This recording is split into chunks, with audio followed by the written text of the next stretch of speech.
இப்போ நம்ம என்ன பார்க்கலாம் அப்படின்னா பேசிஸ் பத்தி பார்க்கலாம். Basis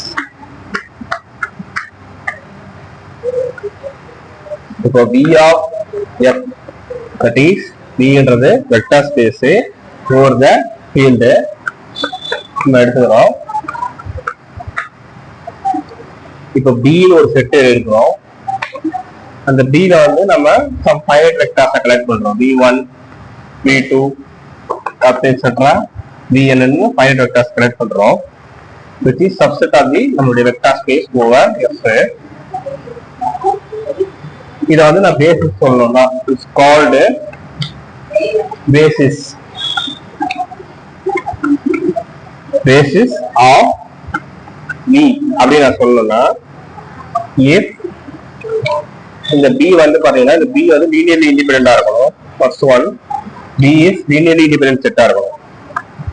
B is linearly independent vector set. Second, L of B நம்ம லீனியர் ஸ்பான் பார்த்தோம் இல்லையா, அது கம்ப்ளீட்டா எனக்கு அந்த வெக்டார் ஸ்பேஸை ஜெனரேட் பண்ணணும். இந்த B அப்ப நம்ம என்ன பண்ணுவோம் அப்படின்னா ஜெனரேட்டிங் செட் அப்படின்னு சொல்றோம். ஜெனரேட்டிங் செட் ஆஃப் B அப்படின்னு நம்ம சொல்றோம். சரியா? சோ இதை வந்து நம்ம வந்து ஒரு சம் போடும்போது நமக்கு நல்லா புரியும். அதாவது ஒரு வெக்டார் ஸ்பேஸ் எடுத்துக்கிறோம், ஏதோ சம் வெக்டார் ஸ்பேஸ் V. அந்த V ல இருந்து ஒரு செட்டை நான் எடுக்கிறேன், ஒரு பர்டிகுலர் செட்டை எடுத்து அந்த செட்டை B ல எடுக்கிறேன். அதுல V1 V2 etc. ஒரு Vn வெக்டார்ஸ் இருக்கு. அந்த வெக்டார் செட்டை பேசிஸ் சொல்லணும் அப்படின்னா அந்த செட்டை வந்து அதுல இருக்க வெக்டார்ஸ் எல்லாமே லீனியர் இண்டிபெண்டன்ட் வெக்டார்ஸா இருக்கணும். அந்த வெக்டார்ஸ் வந்து லீனியர் ஸ்பேன் கண்டுபிடிச்சா அது கம்ப்ளீட்டா V ஜெனரேட் பண்ணணும். இந்த ரெண்டு கண்டிஷனும் சாட்டிஸ்ஃபை பண்ணதுன்னா நம்ம அதை வந்து பேசிஸ் சொல்லுவோம். நம்ம டைமென்ஷன் கண்டுபிடிக்கிறதுக்கு இந்த பேசிஸ் தான் கண்டுபிடிப்போம். சரிங்களா? சோ அதுக்கு வந்து நம்ம ஒரு சில தியரம் பார்த்துட்டு போலாம். இப்ப வந்து S ன்னு ஒரு செட் இருக்குது. அந்த S ல வந்து நம்ம V1 V2 etc. Vn அப்படி எடுத்துக்கிறோம். அது வந்து பேசிஸ் ஆஃப் V இருந்தா, பேசிஸ் ஆஃப் V அப்படின்னு இருந்தா, அந்த வெக்டார் ஸ்பேஸ் V இருந்தா, இப்போ வந்து each element of V, each element of V can be uniquely expressed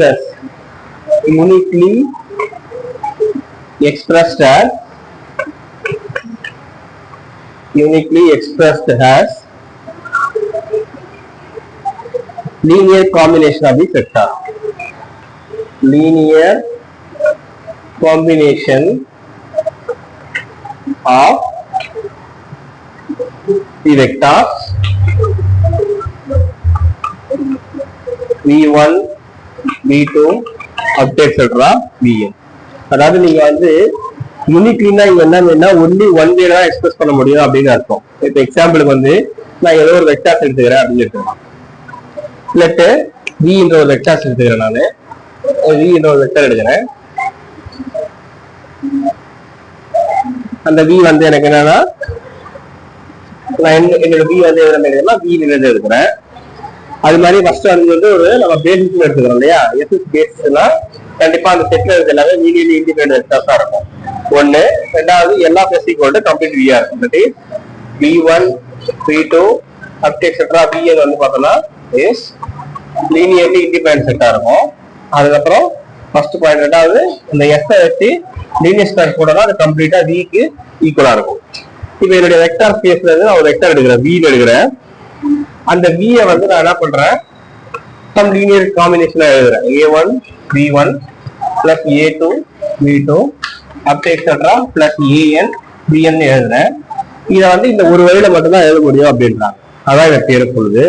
in case இன்னொரு வழியில நான் எழுத முடியுதுன்னா, சப்போஸ் இந்த V இதே வந்து இப்போ இதே வெக்டார்ஸா இதுக்கு டிஃபரெண்ட் ஸ்கேலார்ஸாக எழுத முடியுதுன்னா, V1 V1 plus B2 V2 up to etc. plus Vn எழுத முடியுதுன்னா, இந்த A1 இந்த B1 சேமா இருக்கும். சரியா? எப்படி அப்படின்னா, பிகாஸ் இது வந்து லீனியர்லி இண்டிபெண்டன்ட் வெக்டர்ஸ் இல்லையா? இப்ப நம்ம ரெண்டு சப்ராக்ட் பண்றோம்னு வச்சுக்கோங்களேன். என்ன வரும் எனக்கு? a1 b1 plus a2 b2 plus up to etc an bn minus இந்த பக்கம் b1 b1 plus b2 b2 up to etc plus bn bn subtract பண்றோம் ஈக்குவல் டு 0. ரெண்டு பேரும் லீனியர் இண்டிபெண்டன்ட் வெக்டர்ஸ் இல்லையா? சோ இந்த ஈக்குவல் பண்ணும்போது equal to 0 கிடைக்கும். இப்போ நம்ம என்ன பண்ணலாம்? இது அரேஞ்ச் பண்ணி எழுதலாம் இல்லையா? a1 minus b1 into b1 plus a2 minus b2 into b2 plus after etc an minus bn into bn equal to 0. Since இந்த வெக்டர்ஸ் எல்லாமே லீனியர்லி இண்டிபெண்டன்ட் வெக்டர்ஸ் இல்லையா? லீனியர்லி இண்டிபெண்டன்ட் வெக்டர்ஸ் என்ன கண்டிஷன்? நம்ம இந்த மாதிரி ஒரு லீனியர் காம்பினேஷன் எழுதணும் அப்படின்னா அதை ஈக்குவல் டு 0 எடுத்தோம் அப்படின்னா நம்ம கண்டிப்பா எல்லா ஸ்கேலரும் a1 b1 equal to 0, a2 b2 equal to 0 up to etc an minus bn equal to 0. So இதுல இருந்து நான் என்ன கொண்டு வரலாம் அப்படின்னா இப்போ வந்து a1 equal to b1, a2 equal to b2, in general an equal to bn நான் கொண்டு வந்துடலாம் இல்லையா? ஸோ அப்ப என்ன பண்ண முடியும்? என்னால நான் வேற ஒரு ரெப்ரசன்டேஷன் கொடுத்தேன்னா, ஒரு லீனியர் வெக்டார் ஏதோ ஒரு வெக்டார் எடுக்கிறேன், அதுக்கு லீனியர் காம்பினேஷனா ஒரு ரெப்ரசன்டேஷன் கொடுத்தேன்னா இன்னொரு ரெப்ரசன்டேஷன் நான் கொடுக்க முடியுதா? அது ரெண்டுமே சேம் தான். அதாவது அந்த ரெப்ரசன்டேஷன் யூனிக்கா இருக்கும்னு சொல்ல வராங்க. அதுதான் இதுக்கு மீனிங்.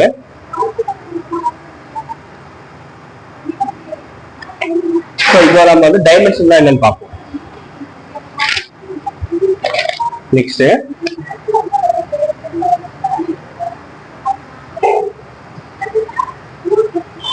டைமென்ஷன் அப்படின்னா டைமென்ஷன் ஆஃப் வெக்டார் ஸ்பேஸ். இது ரொம்ப இம்பார்ட்டன்டான ஒரு topic. Dimension of vector space. ஓகேவா? இப்போ V ஒரு finitely generated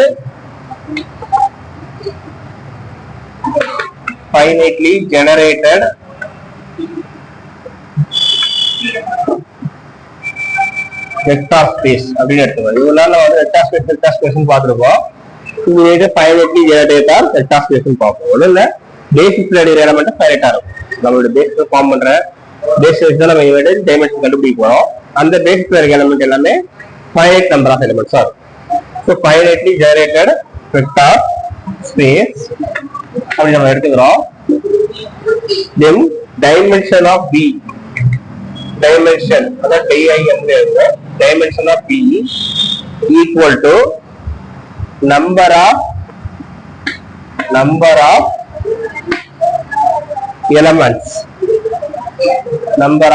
elements in any ஏதோ ஒரு basis, any basis of vector space. அப்ப பேசிஸ் வந்து பாத்தீங்கன்னா எக்கச்சக்கமா இருக்கும். நிறைய இன்ஃபினிட்டி மெனி பேசிஸ் கூட இருக்கலாம் ஒரு வெக்டார் ஸ்பேஸ். பட் எல்லா பேசிஸும் பாத்தீங்கன்னா அந்த டைமென்ஷன் சேமா தான் இருக்கும் எந்த பேஸ் எடுத்தாலும். அதனால அவங்க சொல்றாங்க எந்த பேஸ் எடுத்தாலும் அதுல இருந்த நம்பர் ஆஃப் எலமெண்ட்ஸ் தான் நமக்கு என்னவா இருக்கும்? டைமென்ஷன் ஆஃப் பியா இருக்கும். சரிங்களா? இது ஃபார் எக்ஸாம்பிளுக்கு நம்ம R² எடுத்துக்கலாம். R² வந்து ஒரு வெக்டார் ஸ்பேஸ் இல்லையா? ஓவர் த ஃபீல்டு ஆர்னு எடுத்துக்கலாம். இப்போ இதை வந்து என்னன்னா இது ஜெனரேட் பண்றதுக்கு இது ரெண்டு எலமெண்ட் போதும். என்னென்ன எலமெண்ட்னா 1,0 and 0,1. இது ரெண்டே வச்சுக்கிட்டு என்னால என்ன பண்ண முடியும்? என்டையர் ஆரவ நான் கொண்டு வர முடியும். லீனியர் காம்பினேஷன் போட்டா நமக்கு என்ன கிடைக்கும்? லீனியர் காம்பினேஷன்ல லீனியர் காம்பினேஷன் எழுதுறேன் அப்படின்னா எனக்கு என்ன வரும் அப்படின்னா ஏதோ some a into 1,0 plus b into 0,1 நம்ம எழுதலாம். அப்ப இதை ஆட் பண்ணோம்னா இது வந்து இந்த ஏவும் பியும் ஒரு செட்ல போடுறோம். ஓகேவா? இந்த ஏவும் பியும் எனக்கு எதுவா இருக்கும்? இதனுடைய ரியல் நம்பர்ஸ். அப்ப இது வந்து a, b வந்துடும். இப்போ இது வந்து பார்த்தோம்னா இந்த ஏவும் பியும் ரியல் நம்பர் இல்லையா? இது வந்து என்டையர் என்னவா இருக்கும்? R² வந்துடும். ஓகே, ஃபர்தர் இது வந்து ஒரு லீனியர்லி இண்டிபெண்டன்ட் வெக்டார்ஸ் தான். எல்லா பிளஸ் ஈக்குவல் டு பி தான். எல்லாத்துக்கும் எஸ் எழுதுறதா எல்லா பிளஸ் ஈக்குவல் டு பி தான். ஓகேவா? ஏன்னா எல்லா பிளஸ் ஈக்குவல் டு பின்னா இங்க என்ன ஆர் ஸ்கொயர் ஓவர் ஆர். அதனால இது வந்து பேசிஸா மாறிச்சா. இப்ப இந்த செட் வந்து பார்த்தா என்ன சொல்லுவோம், எஸ் இஸ் பேசிஸ். ஏன்னா இங்க அந்த எல்லா பிளஸ் தான் நம்ம போட்டிருக்கோம். அந்த எல்லா பிளஸ் என்ன கிரியேட் பண்ணுது, என்னுடைய என்டையர் ஆர் ஸ்கொயரை உருவாக்கி கொடுக்குது இல்லையா. அப்ப எஸ் இஸ் பேசிஸ். அப்ப எஸ் எத்தனை எலிமெண்ட் இருக்குது, 2 எலிமெண்ட் இருக்குது. நம்ம எடுத்துருக்கோம் இல்லையா. எஸ் எத்தனை எலிமெண்ட் தான், 2 எலிமெண்ட். அப்போ dimension of R square over ஆர்க்கு எவ்வளோ 2, ஏன்னா 2 எலிமெண்ட். இதே மாதிரி ஆர் கியூபுக்கு நம்ம 3 எலிமெண்ட் வச்சு ஃபார்ம் பண்ணலாம் பேசிஸ். இந்த பேசிஸ் எல்லாம் ஸ்டாண்டர்ட் பேசிஸ் சொல்லுவாங்க. ஆர் கியூப் ஓவர் ஆர் அது வந்து 3 இருக்கும். அந்த பேசிஸ் எலிமெண்ட் என்னன்னா 1, 0, 0, 0, 1, 0, 0, 0, 1. இந்த செட்டை வச்சு நம்ம என்ன பண்ணலாம், என்டையர் ஆர் கியூபே நான் ஆரம்பிக்கலாம். லீனியர் காம்பினேஷன் போடலாம், லீனியர் ஸ்பேன் பண்ணலாம். ஸோ அப்போ இது வந்து லீனியர்லி இண்டிபெண்டன்ட் தான். அந்த லீனியர் இண்டிபெண்டன்ட்க்கு நம்ம என்ன பண்ண முடியும்னு சொல்லுவோம். இதை வந்து லீனியர்லி இண்டிபெண்டன்ட் ப்ரூவ் பண்ணணும்னா ஒரு மேட்ரிக்ஸ் டைப்ல எடுத்துக்கிட்டு இதோட ரேங்க் வந்து கம்ப்ளீட்டா வரும், ஃபுல் ரேங்க் வரும். அதாவது இப்போ 3x3 இதோட ரேங்க் 3 வரும் அப்படின்னு நம்ம சொல்லிட்டோம்னா, இல்ல டிட்டர்மினன்ட் நாட் ஈக்குவல் டு 0 சொல்லிட்டோம்னா லீனியர்லி இண்டிபெண்டன்டா தான் மாறும். ஆர் கியூபுக்கு இந்த மாதிரி வரும்.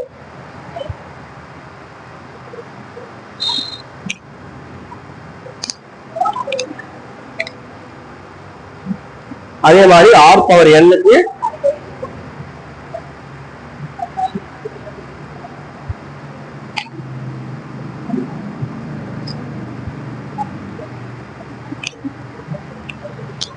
நம்மளால ஆர் பவர் எண்ணுக்கும் போட முடியும். இதே மாதிரி ஆர் பவர் எண்ணு சேம் தான். ஆர் பவர் எண்ணு ஓவர் எண்ணுனா அப்ப இதோட டைமென்ஷன் ஆஃப் ஆர் பவர் எண்ணு ஓவர் எண்ணுனா என்னவா இருக்கும், ஜஸ்ட் எண்ணா இருக்கும். 2 2, 3 3 என்னன்னா 10 இருக்கும். சரியா? இப்போ ஒரு கொஸ்டின் மாதிரி நம்ம பார்க்கலாம் ஒரு அண்டர்ஸ்டாண்டிங்காக. V equal to R square over R. சரியா? இது வந்து ஒரு 2 டைமென்ஷனல் பிளே இல்லையா. இப்போ W ஒரு செட்டு கேட்குறாங்க, கொடுக்குறாங்க. அந்த W என்ன பண்றோம், collection of all X comma ஒய்யை கலெக்ட் பண்றோம். இதுல இருந்து ஃப்ரம் நம்ம ஆர் ஸ்கொயர்ல இருந்து such that x equal to 0 அப்படின்னு எடுத்துட்டாங்க. சரியா? இப்போ இதுக்கு மீனிங் என்னன்னா, இந்த மாதிரி சம்ஸ் நம்ம ஈஸியா ஷார்ட்டா என்ன போடலாம் அப்படின்னா, dimension of W equal to dimension of V minus number of independent conditions. Number of independent conditions. ஓகேவா?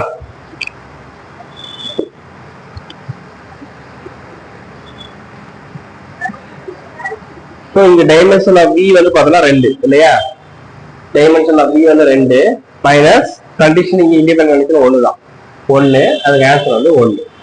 சரி, இது எப்படி டைமென்ஷன் தான் வேற அப்படி நம்ம பேஸ் வச்சு பார்க்கலாம்னா, இந்த W நம்ம எப்படி எழுதலாம், x பிளேஸ்ல நம்ம 0 போட்டுடலாம். ஏன்னா x ஈக்குவல் டு 0 இல்லையா. y மட்டும் கிடைக்கும், பிலாங்ஸ் டு ஆர் ஸ்கொயர் தான். ஏன்னா y வந்து ரியல்ல இருக்குது. சரியா? ஆர் ஸ்கொயர் ஆகுது, இதுல இருந்து வருது. ஸோ இப்போ இதை வந்து நான் எப்படி ஃபார்ம் பண்ணலாம், எனக்கு இந்த கண்டிஷன் அப்ளை பண்ணிட்டேன். இதுல இருந்து இந்த ஒய்யை வெளியேற்றுட்டேன் அப்படின்னா என்னால 0,1 எழுத முடியும் இல்லையா. இப்போ என்னோட வந்து இது வந்து லீனியர்லி இண்டிபெண்டன்ட் வெக்டர்ஸ் தான், ஒரே வெக்டர் தான் இருக்குது. இதோட லீனியர் ஸ்பேன் வந்து இதை ஸ்பேன் பண்ணுது, W ஸ்பேன் பண்ணுது. அப்ப இது வந்து நான் என்ன சொல்லலாம், இது ஒரே ஒரு நிலைமை தானே இருக்குது இது பேசிக் செட்ல இந்த இதுல. ஸோ அப்போ dimension of W equal to 1 இப்படியே சொல்லலாம். ஸோ நிறைய பெரிய பெரிய சம்முக்கு போகும்போது நமக்கு கொஞ்சம் சொல்றது கஷ்டமா இருக்கும். அப்ப நம்ம அந்த கண்டிஷன் யூஸ் பண்ணிக்கலாம், இண்டிபெண்டன்ட் கண்டிஷன் அப்படின்னு. ஓகே, எவ்வளவு நம்ம பார்ப்போம். அப்ப இது வந்து நம்ம என்ன சொல்லலாம்னா, இது வந்து எனக்கு பேசிஸ் நான் சொல்லிடலாம் இல்லையா. ஸோ என்னுடைய பேசிஸ் நான் இந்த செட்டப் 0,1 இந்த செட்டோட இது வந்து இதோட என்டையர் வந்து இந்த லீனியர் ஸ்பேன் வந்து W கிரியேட் பண்ணி கொடுக்கும். ஸோ அதனால நான் இதை என்ன சொல்றேன், பேசிஸ் ஆஃப் W சொல்றேன். இது போட்டா basis of W that is 0,1. அதனால அது வந்து நம்பர் ஆஃப் எலிமெண்ட் வந்து 1 அண்ட் டைமென்ஷன் 1 நம்ம சொல்றோம்.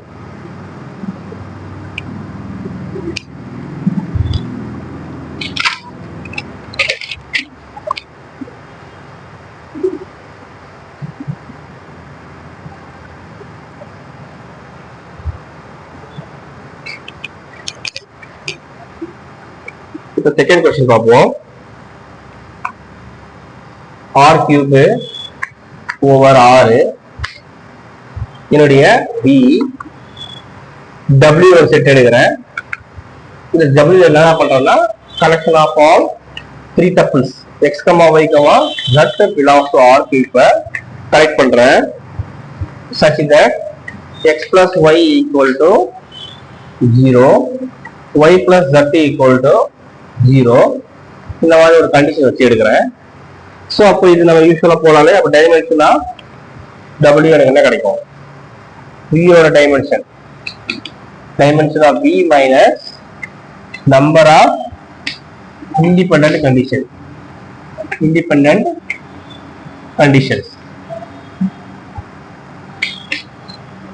எனக்கு இண்டிபெண்டன்ட் கண்டிஷன் 2. இது இண்டிபெண்டன்ட் கண்டிஷன் தான் நீங்க செக் பண்ணிக்கணும். ஏன்னா இருக்கும் கண்டிஷன் 2 கண்டிஷனுக்கு எந்த சம்பந்தமும் இல்லைன்னா தான் இண்டிபெண்டன்ட் கண்டிஷன். சரியா? ஏன்னா x plus y equal to 0 என்ன முடியுதுன்னா y plus z equal to 0 அந்த எந்த டிபெண்டன்சி கிடையாது. ஸோ அப்போ டைமென்ஷன் ஆஃப் v வந்து 3 மைனஸ் 2 கண்டிஷன் 3. அப்போ இதோட டைமென்ஷன் வந்து எனக்கு வந்து 1 கிடைக்கும். கரெக்டா? ஸோ இதை எப்படி நம்ம எழுதலாம் அப்படின்னா z equal to இப்போ x plus நம்ம ரீப்ளேஸ் பண்ணிக்கலாம். ஓகேவா?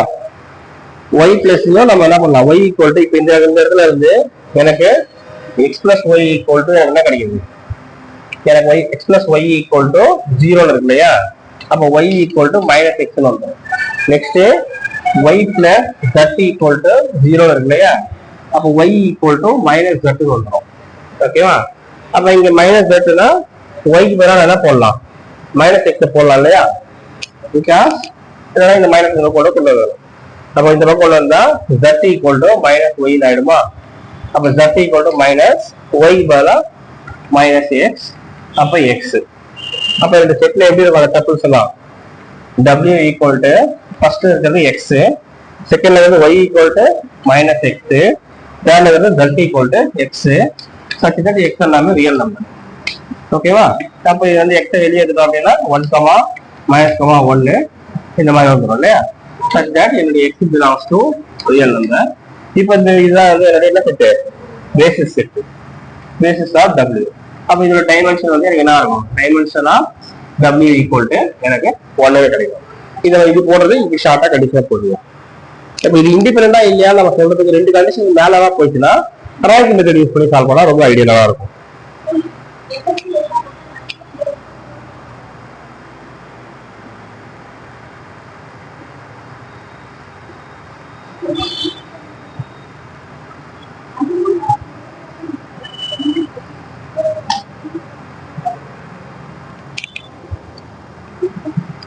இப்போ ஒரு क्वेश्चन பார்ப்போம்.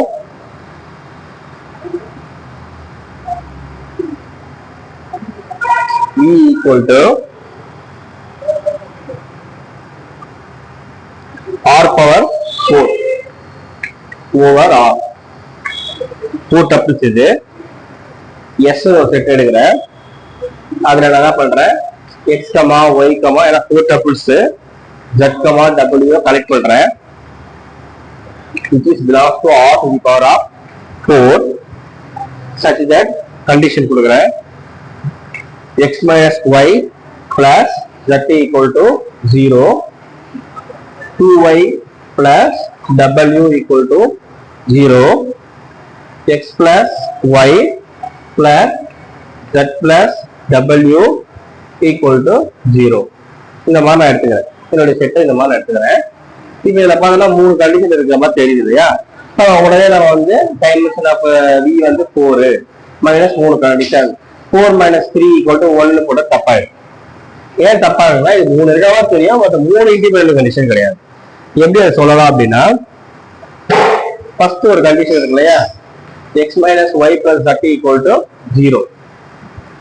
செகண்ட் கண்டிஷன் என்ன இருக்குது? x plus y plus z plus w equal to 0 இருக்கு. அப்போ இங்க எனக்கு என்னன்னா இந்த 2y plus w இருக்கு இல்லையா? அப்ப இந்த பக்கத்துல இதை கொண்டு வந்துடலாம் இல்லையா? நானு இதுல இந்த கண்டிஷனை இது 3வது கண்டிஷன் எழுதிருக்கேன். ஃபர்ஸ்ட் கண்டிஷன் எழுதிருக்கேன். 1வது கண்டிஷன் வந்து w equal to எனக்கு என்ன எழுதிக்கலாம்? w equal to minus 2y ஆயிடும். அப்ப இதுக்கு பதிலா நம்ம என்ன பண்ணலாம், இந்த டபிள்யூ இங்கே போட்டுடலாம். அப்போ இந்த ஈக்குவேஷன் எனக்கு எப்படி மாறும், X plus Y plus Z டபிள்யூக்கு பதிலா -2y = 0வா மாறிடும் இல்லையா? போ அதே மாதிரி மாறிடும். அப்ப இதுல வந்து 1 2 3 கண்டிஷனா என்ன எழுதிட்டேன், ஒரு கண்டிஷன் 2 கண்டிஷனா மாத்திட்டேன். அப்ப இந்த கேஸ்ல எனக்கு டபிள்யூ இதுக்கப்புறம் மாற்ற முடியாது. ஸோ 4 - 2 வந்து எனக்கு என்ன வரும், 2 வரும் இல்லையா? இது மாதிரி பண்றதுல கொஞ்சம் பெருசா போனா கொஞ்சம் காம்ப்ளிகேட்டா இருக்கும். அதுதான் ரேங்க் மெத்தட் ரொம்ப யூஸ்ஃபுல்லா இருக்கும். ரேங்க் போட்டோம்னா ஈஸியா கண்டுபிடிச்சிடலாம். இப்ப இதை புரிஞ்சு நம்ம இதை போடுறதுக்கு நம்ம யோசிக்கிறதுக்கு ரேங்க் மாதிரி எடுத்துக்கலாம். 1 - 1 x y z w வந்து 0. ஏன்னா x y z first condition. Second x கிடையாது, இங்க 0. y ஓட கோஎஃபிஷியன்ட் 2, z ஓட கோஎஃபிஷியன்ட் 0, w ஓட கோஎஃபிஷியன்ட் 1. இங்க அதே மாதிரி x ஓட கோஎஃபிஷியன்ட் 1, y ஓட கோஎஃபிஷியன்ட் 1, z ஓட கோஎஃபிஷியன்ட் 1, w ஓட கோஎஃபிஷியன்ட் 1.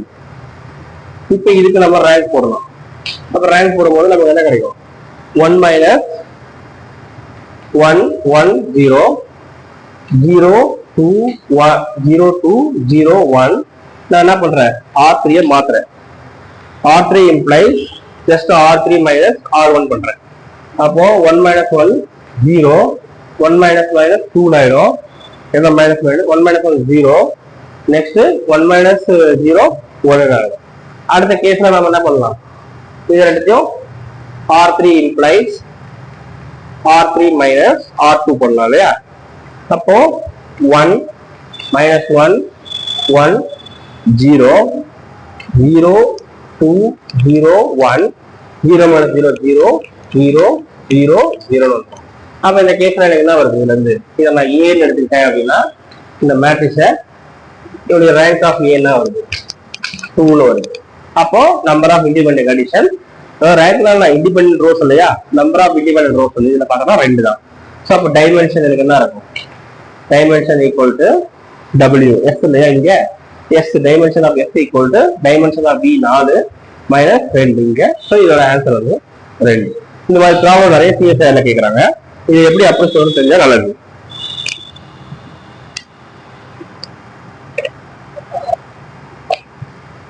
இப்போ நம்ம பார்த்தது வந்து பாத்தீங்கன்னா ரியல் வெக்டார் ஸ்பேஸ் பார்த்தோம் இல்லையா, இப்போ காம்ப்ளெக்ஸ்ல பார்க்கலாம்.